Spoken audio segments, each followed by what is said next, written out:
Yep, I'd say that's good.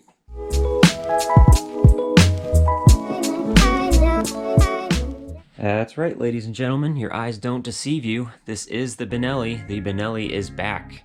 Not that it ever left, but I know a lot of you were asking in a few videos with comments and stuff like that, hey, where's the build? Are there any other videos coming out? What's the next project? All that good stuff, and I really appreciate it. Thank you so much for taking a look at all the videos that I've done thus far. The build is still going along, but it's going to be at a slower pace. So when buying a new bike, you know, there's a lot of ideas that you have with what you want to do with it, and that's basically what I did when I bought this last year.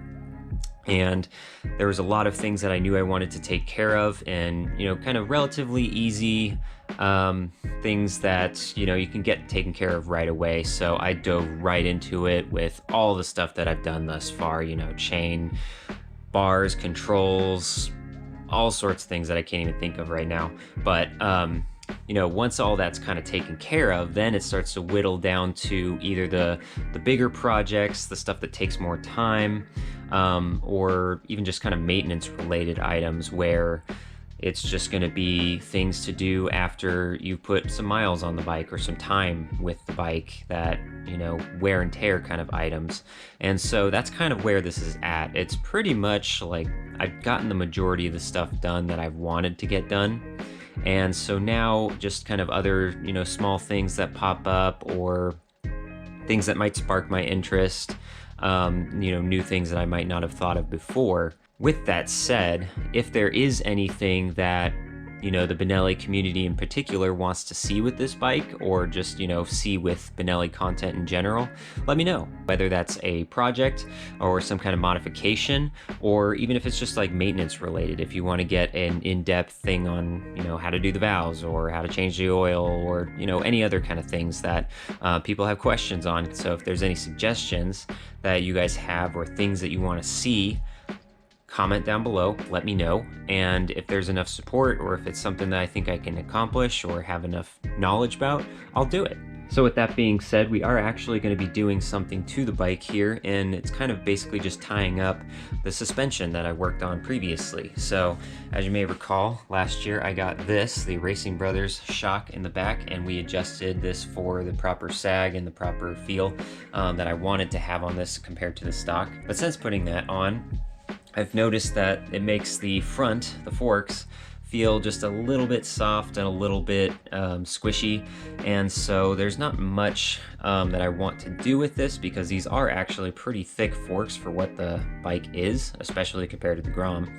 And so I think all that's really needed in this is just some new oil. So what I have is some heavyweight fork oil, so this is 20 weight.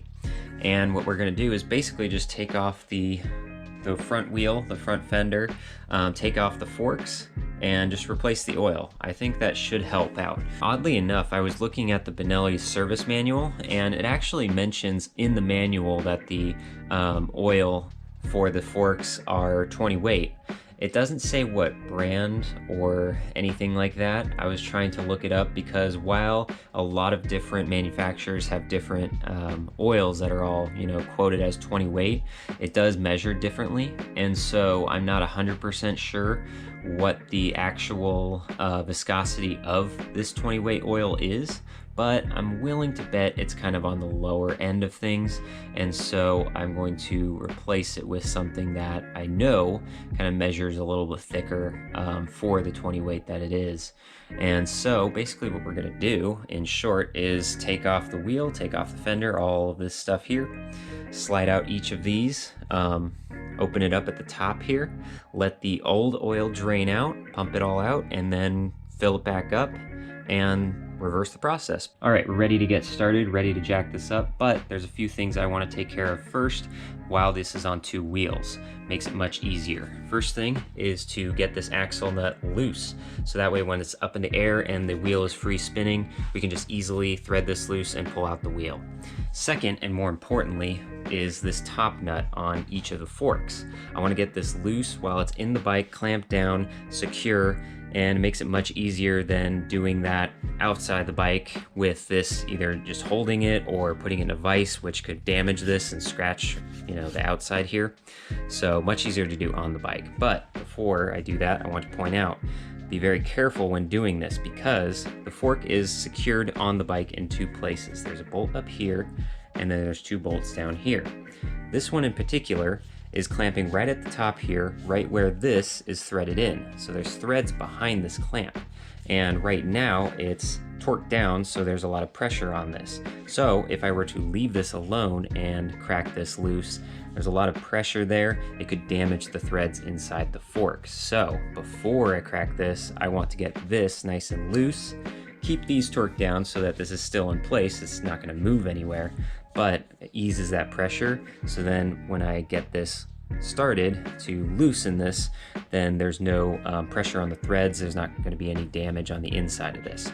I'm just going to get it loose just enough so that when this is fully off the bike, it'll be much easier to open this up so that we can drain the oil. Then once I have those two things done on both sides, then I'll jack this up. I have a third point here underneath the engine with this wood block so that it's going to basically tilt the bike up this way while staying on its rear tire, so that way it still has 3 points of contact with the jack, the kickstand, and the rear tire. So just enough to lift this up. It doesn't have to be that high. I don't have to have it, like basically in a wheelie. I just need to get it a few inches off the ground at most.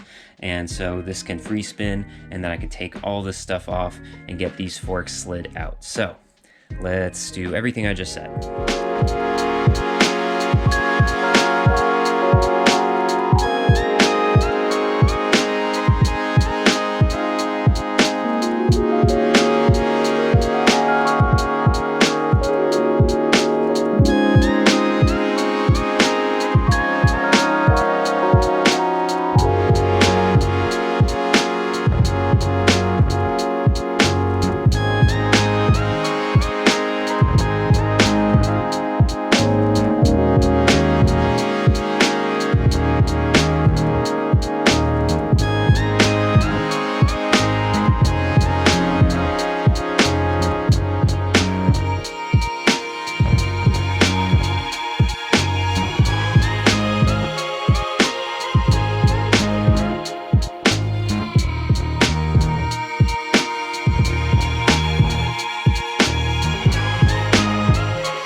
Good Lord, these things were on there tight.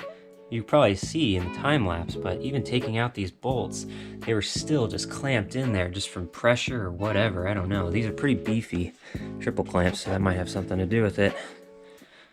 But man, that took a lot of hammering. Finally got a big old screwdriver wedge in there just to open the gap that much. And then thankfully they started to slide out. Hopefully it's not that hard putting them back in, although I might have to open them up just a little bit beforehand. Maybe try to push the screwdriver in there just a little bit with them out, and then that way hopefully it slides in nice and easy. Now that they're finally out, next thing to do is finish unthreading this. It'll come up, and then we can tilt this upside down and drain it out into a pan. We'll pump this just a little bit just to make sure all of it's out, and then we'll let them sit like that for a little bit, let it all drain out, and then pretty much just the reverse. Then we got to fill these back up with the right amount of the new stuff, tighten it back up, and put it all back in. All right, it's been a hot minute. Got these drained so they're completely dry, and they're sitting upright now but still open. So basically next step is to push this down and fill it. So I checked the shop manual for this, and the spec calls for 315 milliliters per fork. So got it filled up here just above the 1300 millimeter level. So that should be exactly what we need. So we'll slowly pour this thing in one at a time, and then we'll close up the top, and hopefully without too much issue, we'll get it all back together.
have it, all back together and tightened down. Now the clamps for the forks, particularly the lower clamps, were still super tight, even though I tried to kind of widen them out by prying the screwdriver in there just a little bit more before I put them in, but had to have it kind of wedged in there while I put it up. So just keep that in mind if that's something you're doing. These things are very, very tight. Got the bottom ones clamped and torqued these down before tightening these. So I did put the bolts in, but I did not thread them all the way or tighten them. So these have been tightened down, and then I torqued these back down. So overall, this is a pretty quick process. It only took me about an hour all told, and pretty simple, provided that you have something like a jack right there to make sure that the front is lifted up enough that it's secure and, you know, there's no possibility of it falling over. I think that's kind of the biggest hurdle in this kind of modification, or this you know, maintenance for the front forks here. And so now that everything's all tightened up and back together, it's time to go ride it and get a feel for it. See how it is. Is it any better? We'll find out. Thanks for watching.